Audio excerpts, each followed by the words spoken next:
Hace exactamente 33 años entrevisté en televisión por primera vez al doctor Artidoro Cáceres Velázquez en este mismo canal, no en este mismo programa, que no lo había por entonces. Yo por entonces dirigía un programa que se llamaba Comunicación.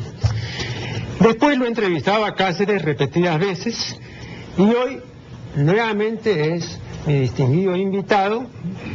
Publico mi agradecimiento, ¿no? Y le doy la más cordial bienvenida. El doctor Cáceres es un personaje de la cultura nacional, de modo que no necesita de ninguna presentación. Ha publicado varias obras, la última de las cuales se titula La política criminal, y yo anteriormente la mostré. Es una obra muy diversa, muy rica en contenido, y vamos a comentar algunos de los puntos que desarrolla el doctor Cáceres. En la página 41, en clara y franca alusión a Genaro Delgado Parker, dice usted que el ex mandamás del Canal 5, ¿no?, los convocó en una ocasión a usted y a don César Mirón, que en paz descanse, ¿no?, que a la razón pues tenían a su cargo programas culturales, ¿no? Aunque ya creo que había cesado Telecentro, ¿no? O estaba... acaba de terminar. Acaba de terminar, sí. Bueno. Entonces, Delgado Parker pues les dijo que ustedes tenían que dejar esos programas, ¿no? Y voy a repetir sus propias palabras textualmente: deben dejar esos programas cojudos que según ustedes son culturales, porque en este canal hay que vender y hacer que la gente se desahueve riéndose, como hace Ferrando. Entonces dice usted que César Miró sonrió y usted preguntó qué programas culturales iban a quedar. Entonces la respuesta, o mejor dicho, el exabrupto de Genaro fue: ninguno, carajo, yo me cago en la cultura. Bien, doctor Cáceres, ¿esto es simplemente una manifestación más de desprecio cultural o es una manifestación de política criminal mediática? En primer lugar, doctor Benítez, le agradezco mucho por los elogios que ha hecho usted al presentarme. Yo igualmente reconozco en usted un hombre que a lo mejor son especies en extinción de inteligencia en Perú. Este incidente, que lo he transcrito y lo hago con sentido propedéutico, simple y llanamente representa el asalto al poder de gente que tiene, creo yo, el interés de mantener un rebaño, de transformar a las personas en ciudadanos y después en ovejas, y que no tiene ningún mérito para ser un directivo o un líder en la comunicación. Me parece que al margen de su personalidad, en el mejor de los casos diría yo psicopatoide, representa ese desprecio no solo a la cultura sino al libre pensamiento, y debería para esta gente estar negada la apertura, la puerta que da acceso a un medio de comunicación tan rico como la televisión. Ve usted, cuando hace algunos años Fernando Vivas publicó su libro titulado En vivo y en directo, ¿no?, que yo lo entrevisté a Vivas en este mismo programa. Su libro es una historia bien documentada de la televisión nacional, ¿no? Ocupa 500 páginas con ilustraciones, datos, bibliografía, etc. Le tomó varios años hacer este libro. Bien, una conclusión que se desprende fácilmente de la lectura de este libro, y que yo juzgo que es una conclusión esencial, ¿no?, es que el personaje de mayor relieve y nombradía de la televisión peruana durante 40 años ha sido Genaro Delgado Parker. ¿No? Esta es una conclusión fundamental de su libro, y así se lo dije yo a Vivas, pero le dije al mismo tiempo, es una conclusión estremecedora y estupefaciente, no es una cosa que causa pues asombro y estupor. Ahora, Vivas, recuerdo, ¿no?, me dijo: yo comprendo y respeto su estupefacción, pero los hechos son los hechos, pues. Y durante 40 años, o quizás no 40, pero digamos 15 años, este señor pues ha mostrado y publicado programas y series y telenovelas y una serie de cosas exitosas, ¿no es cierto? Y si el asunto pues se mide así por el rating, entonces lógicamente ha sido pues un tipo como teleasta, para usar un término que le gustaba a él y que está bien construido, ¿no? Ha sido pues el principal, ¿no? Entonces lo que yo le quiero preguntar es esto, ¿no? ¿Cómo se explica que este despreciador de la cultura haya tenido tanto éxito en la televisión nacional? ¿O es que usted cree que para tener éxito hay que despreciar la cultura? De ninguna manera. Lo que ocurre también es que hay la filosofía de las moscas. Coma basura, 100.000 millones de moscas lo recomiendan. Entonces hay un terreno que ha ido construyéndose progresivamente, y él no es el único. No se olvide que el año pasado, en una encuesta hecha por una institución académica, se demuestra que el programa mejor visto, más visto en Lima y seguramente en el Perú, porque la encuesta se hizo solamente en Lima, es un programa carroñero que se ocupa de introducirse en la privacidad de gente de la farándula, del deporte, etcétera, y que uno de los 10 personajes del año era la conductora de ese programa, que en ese momento estaba en prisión. Entonces hay un público que ha sido entrenado, que no ha sido suficientemente cultivado para apreciar lo que nosotros llamamos cultura. Por lo tanto, de esto se valen algunos individuos y que se agrupan además en sinarquias para dominar. Por lo tanto, hay estas dos instancias: los manipuladores, los pastores, que no solamente están en los medios de comunicación, incluyendo a centros de educación superior, y el rebaño que ha ido descerebrándose progresivamente y que no tiene acceso tampoco a levantar sus niveles de racionalidad. Nuestros ministerios, incluyendo el de educación, no hacen lo suficiente para un control y para tomar medidas preventivas, y el asunto se va agravando cada vez más. Por lo tanto, el futuro no es muy halagüeño. Pero cuando se ha querido controlar, al menos parcialmente, algún medio, entonces siempre se produce inevitablemente una reacción de protesta, en el sentido, ¿no?, de que quieren pues, ¿no?, acabar con la libertad de expresión, de que los derechos están vulnerados, etcétera. Y ahí se queda. Entonces, yo he dicho acá, y seguramente usted lo habrá visto en alguna ocasión, aquí, por ejemplo, en ninguna otra parte, no, es delito embrutecer a la gente a través de los medios. Y uno puede hacer todo lo que la ley no prohíbe. Así es. Entonces yo puedo libremente dedicarme pues a esparcir basura y todo, no pasa nada. Cierto. Entonces, ¿qué se hace ante esa situación? Porque no tenemos un soporte legal. No, hay dos instancias, y creo que sí hay un soporte legal. Mire, ¿se acordará usted de esta dama aristocrática que la llevaron a la guillotina en la Revolución Francesa, y al ingresar al patíbulo ella dijo: libertad, libertad, cuántos crímenes se cometen en tu nombre? Eso aplicamos a la libertad de expresión. Cada vez que hay un intento de control, porque tampoco la palabra control y censura no debe asustar a nadie en estas circunstancias, esta gente sale a protestar, y la libertad de expresión es un caballito de pelea. Y de hecho, cuando no pueden solos, se agrupan. La ley, y aquí está el factor legal, la ley prohíbe los monopolios en los medios de comunicación, ¿verdad?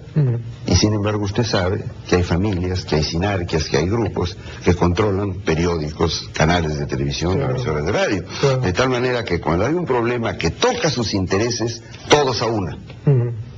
Y evidentemente la gente que consume eso cree en eso, y le es difícil rascar en profundidad para descubrir la verdad, porque vienen una y otra noticia, una detrás de otra, y a la gente no tiene la capacidad suficiente para botar la paja del grano. Ve usted, los mejores críticos de la democracia, y los hay muy buenos, y no solo de ahora, de los intelectuales de raza, ¿no? Siempre todos ellos han visto con mucha desconfianza, ¿no?, desde la época de los griegos, ¿no?, la administración democrática. Bien, pero una de las críticas, entre otras, ¿no? Muchísimas críticas, pero una de las críticas es que la democracia es un sistema de derechos, pero no de deberes. Sí. Entonces todos hablan de los derechos, pero nadie dice, oiga, usted tiene el derecho de expresarse libremente, pero también usted tiene el deber de que no, porque va a usar ese derecho, lo va a usar para embrutecer a la gente. Claro. ¿No? Entonces tiene que haber un deber correspondiente. Acá no se le dice lo segundo, acá dice, usted la libertad, escupa y profiera sandeces e inepcias, ¿no? Sí, pues. Entonces lo hace, claro, porque no hay ninguna cortapisa allá, pues no hay ninguna traba. Compartirá usted conmigo que uno de las normas éticas por excelencia es la libertad. Evidentemente, con la libertad uno puede hasta terminar con su propia vida, o sea que el derecho a la vida está por debajo de la libertad. Pero esa libertad no puede ser dejada en manos de gente sinvergüenza, que no entiende que es como usted dice, que sus derechos terminan cuando comienzan las obligaciones con los demás. Y una de las obligaciones es contribuir para que la evolución continúe y no regresione. El Homo sapiens ya debiera estar en el nivel de Homo sapientísimos, pero cada día se va degenerando tanto que está involucionando y que por lo tanto pronto los animales subhumanos nos superarán, pues. Ahora, agregue usted a eso los medios tecnológicos. Ahora resulta que la computadora, internet, el propio teléfono celular está esclavizando al ser humano. Y cada vez la escuela no promueve esa racionalidad a la que tiene derecho el ser humano. Entonces hay todo un terreno que va sembrándose y surgen por ahí pues los individuos salvadores que en base a este terreno cultivan las sustancias tóxicas que después se venden, ¿no? Así es. Eso vende mucho, el hecho de que a la gente le interese la pus, la carroña, ¿no? Y están volando por ahí los buitres y las águilas para averiguar por qué nivel se mete y la gente está adormecida, acanallada.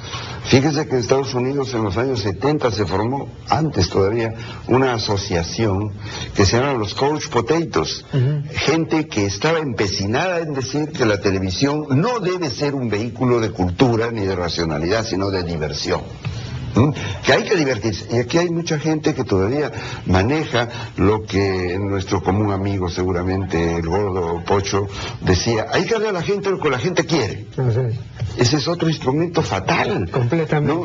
Es decir, hay que darle a la gente lo que las moscas dicen. Coma basura, 100.000 millones de moscas lo recomiendan, pues. Vamos a hacer aquí el primer corte y ya regresaremos. Bien, continuamos este diálogo con el doctor Artidoro Cáceres. En las páginas 238 y 239 usted manifiesta lo siguiente: los animales son agresivos, los seres humanos son violentos.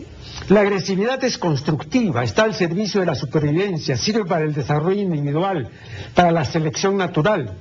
Lo que hacen los hombres, en cambio, es corromper a la agresividad, hacerla violenta y usarla para su provecho, para el provecho de su grupo, de su sinarquía, de su secta, de su logia, de su magia, de su partido político, transformándola en destructora, negativa, falaz, homicida. Yo, varios de mis escritos, ¿no? He insistido en el hecho de que si por instinto entendemos una actividad innata, inmutable, especial, especializada, estereotipada, ciega e imperfectible, si esto entendemos por instinto, es evidente que el hombre carece de instintos, ¿no? Si por instinto, pues repito, entendemos lo que entendemos cuando hablamos del instinto de los insectos. En ese sentido, evidentemente, no tenemos instinto. Pues. Bien, ahora,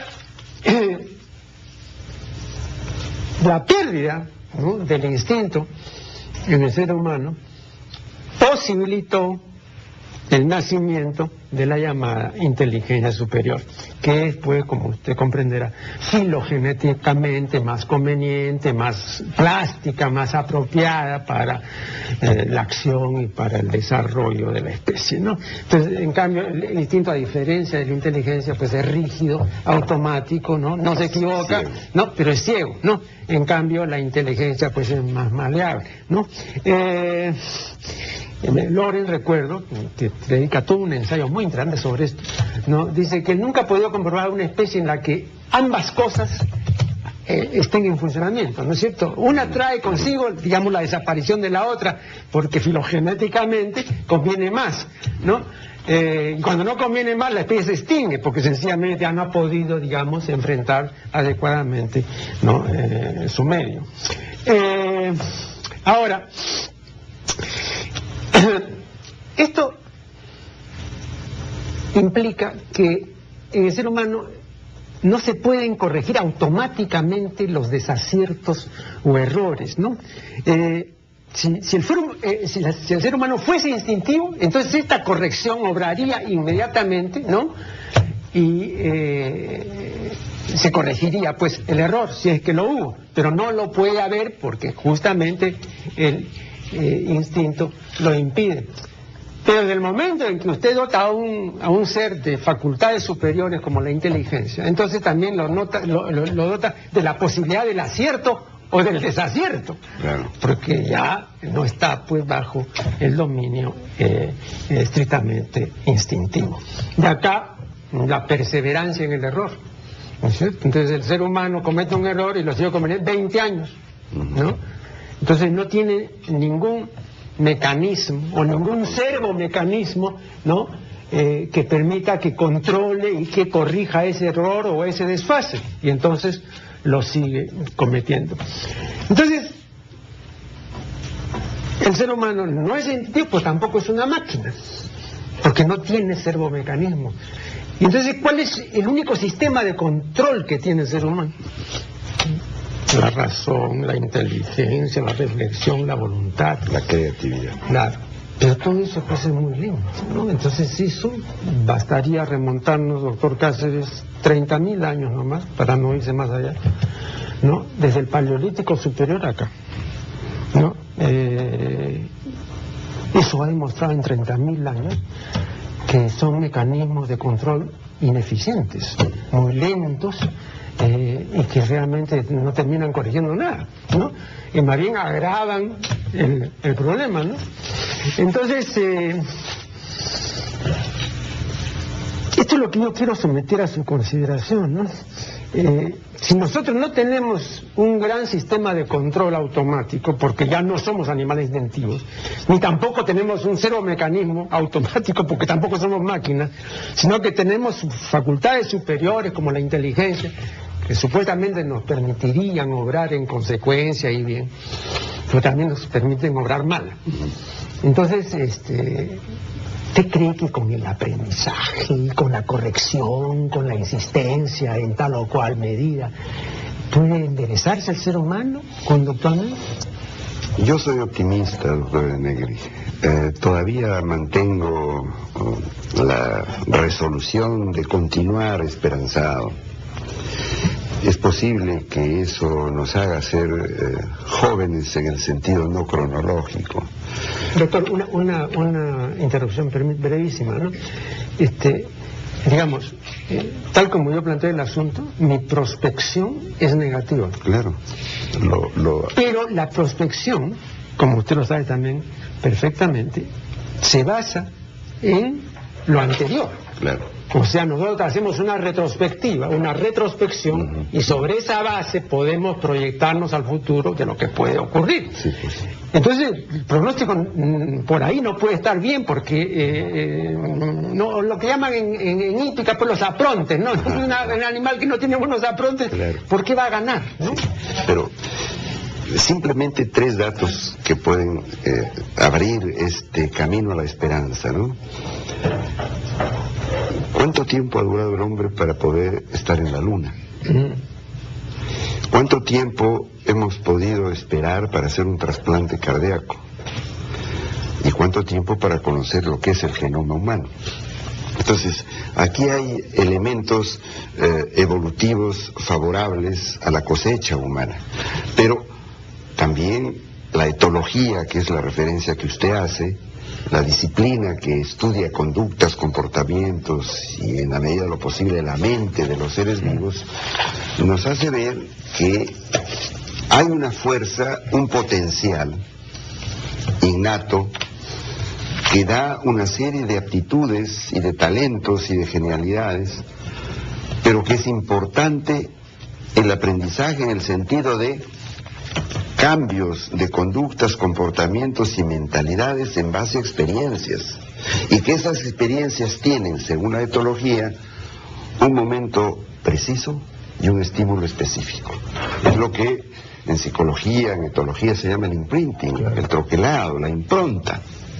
Si no se hace eso, vayamos a algunos procesos mentales. Si un niño no tiene opción a escuchar un lenguaje hasta los 3 años, es bien difícil que después lo aprenda. Ahí están todas las experiencias de los niños salvajes, ¿no?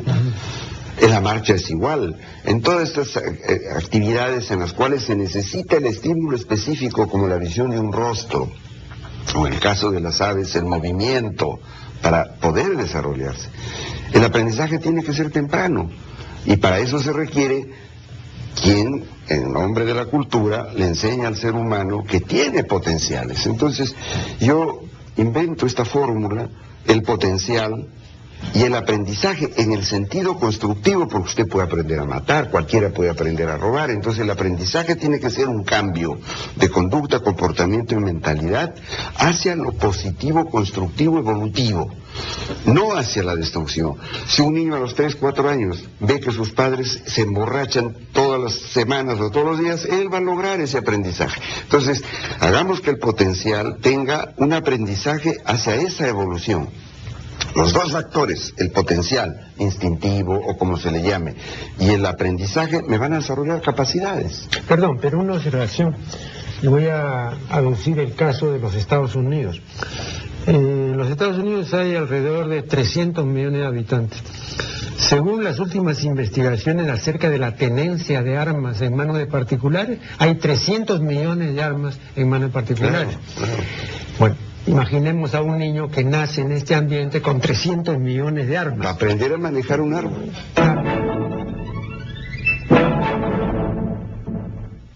Imaginemos a un niño que nace en este ambiente con 300 millones de armas. Va a aprender a manejar un arma. Claro, no, pero entonces vemos las barbaridades que han ocurrido en los colegios y todo. Entonces, ahora imagínese usted, digamos, una isla de la Polinesia donde no hay pues armas, o habrá pues una flecha y un arma. Aprenderán a cazar, a pescar. Pues sí, pero ya no pues rodeado de millones de armas, ¿no? Que es un factor, digamos, medioambiental absolutamente. Me faltan 2 factores. Le dije el potencial, el aprendizaje y el desarrollo de capacidades, que en el supuesto de ser todas constructivas son capacidades útiles a la evolución. Pero con eso no se logra todo. Tiene que tener ese personaje oportunidades, porque si aprende a cazar y no tiene dónde cazar, si aprende matemáticas y no tiene dónde aplicarlas, si sus potenciales fueron de música, le enseñaron música, desarrolló capacidades musicales y nadie aprecia la música, y eso ya es un ambiente cultural. Entonces, con el potencial, con el aprendizaje, el desarrollo de capacidades y la oportunidad que le dará la sociedad, el ser humano se sentirá realizado. Pero si no hay todos esos elementos, si el aprendizaje no es temprano, termina anulándose, retrocediendo o siendo un individuo para la delincuencia. Entonces hay una agresividad, por eso es que esa expresión de Hobbes, el hombre es un lobo para el hombre, no es correcta. Los lobos no se matan entre ellos, no se devoran entre ellos, ¿no? Es la violencia la cultura es la que da la violencia y la que hace que esta agresividad constructiva, porque hay que ser agresivo en un canal de televisión como el suyo para implementar la cultura. Atenea, la diosa griega, tenía armas en una mano. Claro. Y por supuesto tendría que defenderlo con esas armas.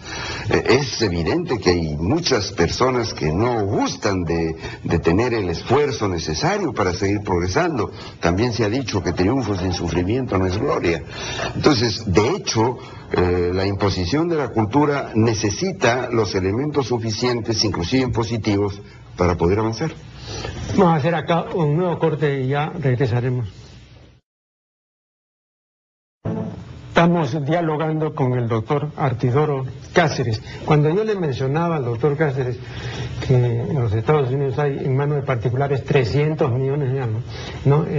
Aquí en el intermedio le decía que esa tenencia no es una tenencia gratuita ni el deseo de tenerlas para cometer atrocidades, sino que después de muchísimos milenios el ser humano pues se ha dado cuenta, o más o menos oscuramente ha percibido, que sencillamente las armas le permiten reaccionar con mayor rapidez que el instinto, que ya es vestigial en el ser humano. Entonces, lógicamente, ¿no?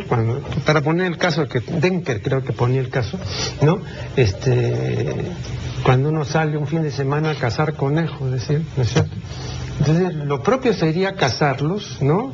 Y matarlos con la mano, con los mordiscos, ¿no? Pisando al conejo y todo, ¿no? Pero habría pues que ensangrentarse y todo, sería una cosa terrible. Entonces, ¿qué hacemos a 100 metros con un rifle? ¡Pap! Y entonces establecemos acá una distancia de impunidad emocional, porque eso no es matar. Para sentir, dice Denker, lo que es matar, hay que hacerlo pues mordiendo, ¿no? Hay que hacerlo con la mano, ¿no? El ser humano ya no quiere eso.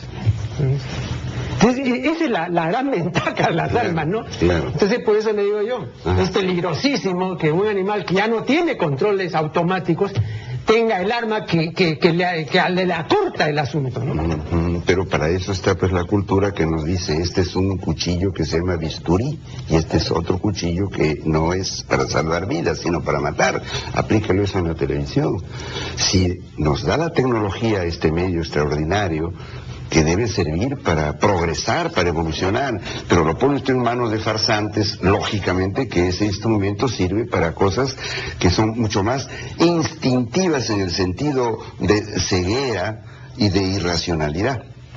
Todo esto colocado en el órgano que nos permite todas estas actividades y procedimientos, que es el encéfalo, permitió que gente desde hace tantos años como MacLean distribuyó el encéfalo en niveles, ¿no?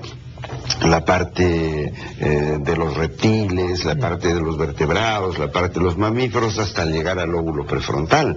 Si hay que colocar en algún sitio ese control no solamente de norma moral, sobre todo ética y deontológica, porque en política hay deontología, en los medios de comunicación debe haber deontología, es decir, las normas que controlan el ejercicio profesional, esa estructura es como el computador o la llave de una luz, hay luz o hay oscuridad según se maneje eso. Los lóbulos prefrontales tienen que ser educados, la naturaleza nos ha dado esas estructuras, pero hay que educarlas y hay que ponerlas en el servicio de la evolución, del progreso, de la civilización, de la cultura. Pero hay una observación que yo justamente hace pocos programas me permití exponer a propósito de otro tema, ¿no? Pero brevísimamente lo menciono.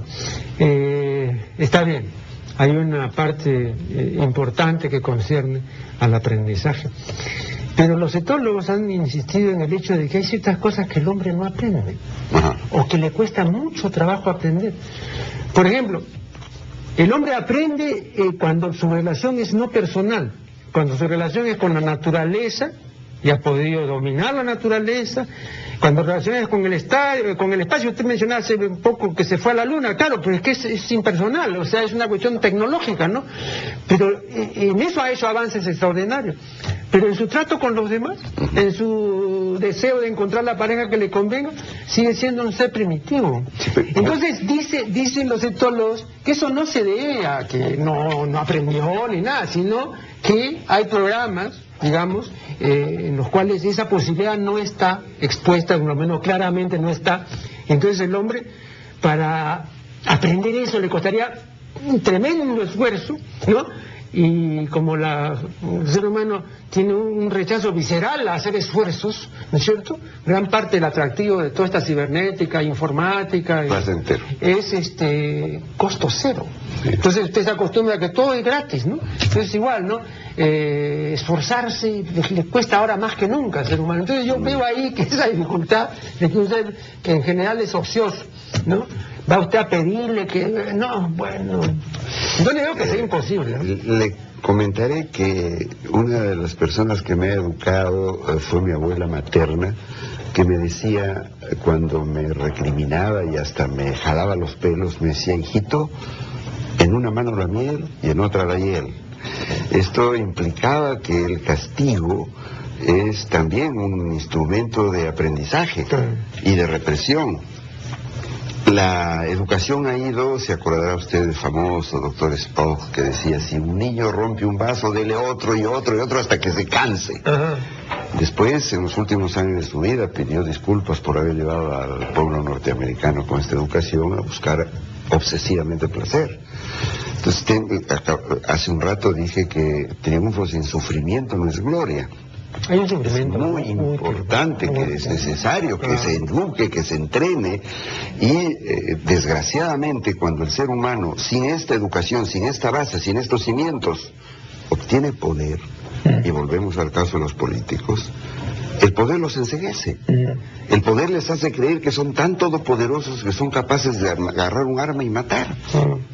Y los ejemplos están ahí, incluyendo a los invasores como Carlomagno, Napoleón, Atila, etcétera, hasta Hitler y hasta Idi Amin y muchos más. Entonces, es imperativo que la gente entienda que el ser humano es un elemento a educar, y que esa educación tiene que ser temprana y tiene que ser hecha con perspectivas teleológicas, saber a dónde vamos con esa educación, cosa que hace falta, y que los que nos dirigen y las personas que están metidas en el gobierno debieran entender que sin eso los seres humanos cada día retrocedemos. Porque pero sabe una cosa, doctor Cáceres, una observación. Eso en un terreno teórico es un punto atendible, ¿no? Que puede estar sujeto a discusión, pero las cosas que valen la pena pues se discuten. Sí. Pero en el inmenso universo mediático, por ejemplo, se difunden imágenes concernientes a la vida del señor Bill Gates. Y una de las cosas que se dice es que el señor no fue a ninguna universidad, que no hizo estudios, y sin embargo iba a ser pues, una de las mayores fortunas del mundo. Y el peligro de eso es que él se convierte en un símbolo y se convierte en un paradigma. Entonces, fíjate acá, Mateo. Claro. ¿Cómo entonces? Bueno. Pero mire, esta cultura nuestra, esta sociedad nuestra, en gran medida prostituida, ha logrado que un jugador de golf tenga $1.000 millones. Tiger Woods ahora está en la cresta de la ola. Los jugadores de fútbol, ¿cuánto tiene de dinero el señor Maradona? Digamos, para mencionarlo nuevamente. Entonces, quiere decir que nuestra cultura promueve, sobre todo como valor de éxito, el factor económico. Y que estamos inclusive, y este es un tema de actualidad, desinstitucionalizando la cultura. Porque evidentemente el señor Bill Gates puede haber creado muchas cosas, pero también debemos pensar que esas cosas que él ha creado no están ahora al servicio de la evolución y están utilizándose malévolamente. Y estamos desinstitucionalizando, y creo que hasta voluntariamente las únicas instancias que quedan, creo yo, espero estar equivocado, pero creo yo que las únicas que quedan son la familia y la universidad. Y las estamos matando. Cada día la gente está más interesada en hacer toques de choque y fuga y tener hijos y no tener la premeditación, alevosía y ventaja para tener hijos. Y de otro lado, las instituciones que deben formar cultura y deben promover la cultura van desapareciendo. ¿Qué cosa da la escuela? Hay el título de un libro que es muy paradigmático, La escuela muerto. Margaret Mead dijo un día: mi abuela quiso que tuviera una educación, por eso nunca me mandó a la escuela. Bueno, o sea, aquí el último corte, ya regresaremos. Estamos dialogando, esta es la recta final, con el doctor Artidoro Cáceres. Doctor Cáceres, hay un optimismo fundado y hay un optimismo simplemente declarativo o lírico, ¿no? Yo sé que usted es pues, una persona seria y digamos su optimismo que es moderado, me parece, no creo que sea un gran optimismo por la especie humana, ¿no? Sí.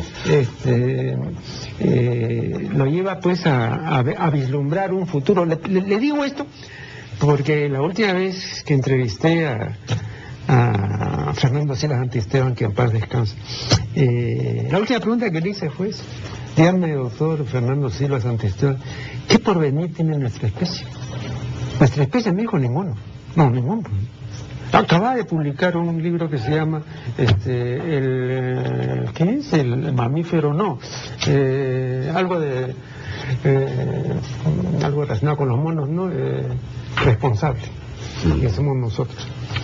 Porque hasta ahora no hemos creado esta responsabilidad. Hay que responder de ciertas cosas y defenderlas y llevarlas adelante, no desintegrarlas. Pero tal como vemos la trayectoria. Porque uno lo ve por lo que han hecho, pues, no por lo que todavía no se ha hecho, pero se podría hacer. Entonces, por eso le digo yo, si esos cimientos son cimientos que realmente descansan en la realidad, o son buenos deseos que también son muy plausibles, ¿no? Veamos algunas realidades. Cuando uno se introduce en el análisis, la investigación de la vida de personajes como Leonardo, por ejemplo, encuentra un optimismo en el sentido de que esto debe continuar. No se debe quedar ahí. Cuando evidentemente uno encuentra a personajes que le hacen decidir que aquí hay esfuerzo, cultura, preparación, experiencia, etcétera, piensa que eso debe continuar. En deportes, mire la cantidad de récords que se siguen batiendo. La cantidad de instrumentos que se crean. Esos son hechos que a uno le hacen creer en los chinos que dicen que es bueno prenderme mejor una chispita que maldecir la oscuridad. Pero sin duda que hay elementos negativos como son, por ejemplo, la explosión demográfica. Es evidente que antes, con menos seres humanos, con una naturaleza virgen, era más fácil de descubrir, inventar, etcétera. Pero no se cuidan esos elementos. Si es que, por ejemplo, la explosión demográfica, la población de la Tierra creciera más, va a ser más difícil controlar todo lo que debemos controlar que el clima, por ejemplo. Entonces, hay elementos que todavía pueden ser detenidos en el sentido de que son elementos de alto riesgo para el futuro. Evidentemente, si usted coloca en una línea que tengan los hijos que quieran, vayan a poblar la tierra, ¿no? Y que para eso está la sexualidad, para reproducirse nomás, y que el placer es un camino al infierno, lógicamente no hay ningún futuro. De hecho, no hay posibilidades de avanzar si hay mitos, si hay prejuicios, si hay bloqueos que los propios gobernantes se esmeran en poner, sin una visión futura, sin un conocimiento de lo que debe ser el ser humano, que es el que menos se conoce, creo yo. ¿Cuánta gente sabe cuántos lóbulos cerebrales tenemos? La gente ni siquiera sabe cuántos espermatozoides tiene un hombre en cada eyaculación. Entonces el conocimiento no es poder. Dicen, el conocimiento es poder. ¿Usted tiene conocimiento? ¿Tiene poder? No, usted tiene autoridad, pero no tiene ningún poder para cambiar esto. Entonces tiene que haber una asociación entre autoridad y poder. Los políticos alcanzan poder y se olvidan de todo y comienzan a utilizar la política criminal. Entonces, mientras eso pase, lógicamente que uno dice, el futuro es oscuro, es negro, no hay posibilidades.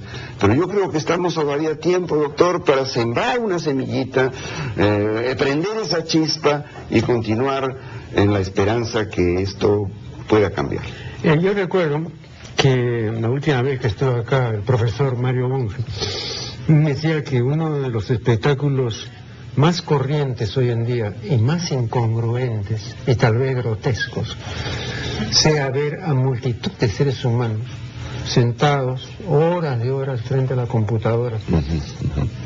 A él le parecía este espectáculo incongruente, porque frente a un invento extraordinario como la computadora, el que estaba sentado frente a la computadora era un cavernícola. Lo que él quería manifestar es que el ser humano, en materia, digamos, de avances tecnológicos, ha superado largamente, ¿no?, al ser humano como depositario de valores, como posibilidad, digamos, ¿no?, de cambios existenciales. Entonces este desfase hace que sea grotesco eso. Sí, pues. Tú no puedes sentar a un cavernícola al frente, pues, de un invento extraordinario. Claro, claro. Entonces, mientras que no haya, como decíamos, un cambio ontológico. Exacto, exacto. Los mayores inventos, ¿para qué? Así es. Pero ese cambio ontológico todavía hay tiempo de producirlo. Fíjese lo que ocurre en nuestro país. ¿Cuánta gente asistió al estadio ayer o antes de ayer, el otro día, para ver estos últimos partidos de fútbol? ¿Cuánta gente estuvo paralizada frente a un aparato de televisión en su casa? A mí me parece que estos son elementos de tal magnitud en la manipulación que siguen descerebrando a la gente. Además, la inmisericordia publicidad a las bebidas alcohólicas, comenzando con la cerveza, por ejemplo. Son elementos negativos. La gente no se da cuenta, va en tropel y forma las barras, las pandillas, y los manipuladores meten el combustible. Tenemos que salir al frente y decir eso, por más que después vengan y nos lancen piedras, palos y balas. Doctor Cáceres, el gran historiador Karl Popper, en uno de sus últimos escritos, dice algo que ha sido muy criticado. Yo no lo he criticado porque creo que lo que ha dicho está bien y puedo yo exponer por qué está bien, pero en este caso mi opinión es lo de menos, sino más bien lo que cuente la suya. No, él ha dicho sencillamente que nunca podrá haber un gobierno que se llame verdaderamente democrático si no se controlan los medios y sobre todo la televisión. No se puede dejar así en manos de cavernícolas el asunto, ¿no? Es peligrosísimo. Sí. Y terminan influyendo decididamente, de modo que usted estaría de acuerdo. Totalmente de acuerdo. Y además yo agregaría, además de la televisión, que es muy específico el término, todos los medios de esta tecnología que se llama Internet. Y también debería hacerse una cultura, una educación, una propedéutica en el manejo de los aparatitos celulares, por ejemplo. Claro. Entonces, esta tecnología está bloqueando una evolución hacia el Homo sapientissimus, pero como digo, dejamos sueltos a estos energúmenos, y en el libro hay una clasificación de los políticos en ese sentido, y el concepto de política, es decir, el concepto de gobierno de los pueblos para un desarrollo, para una protección de la naturaleza, para un cuidado del universo, eso no es lo que se está haciendo con la política. Y los verdaderos y auténticos políticos son especies en extinción. Va aumentando esa mancha de aceite de políticos criminales que se están metiendo en la política para deteriorarla y para terminar con los seres humanos. Bueno, desgraciadamente nosotros tenemos que terminar este programa porque el tiempo se ha vencido. Agradecemos muy sinceramente la voz y presencia del doctor Artidoro Cáceres, y con ustedes será hasta el programa siguiente.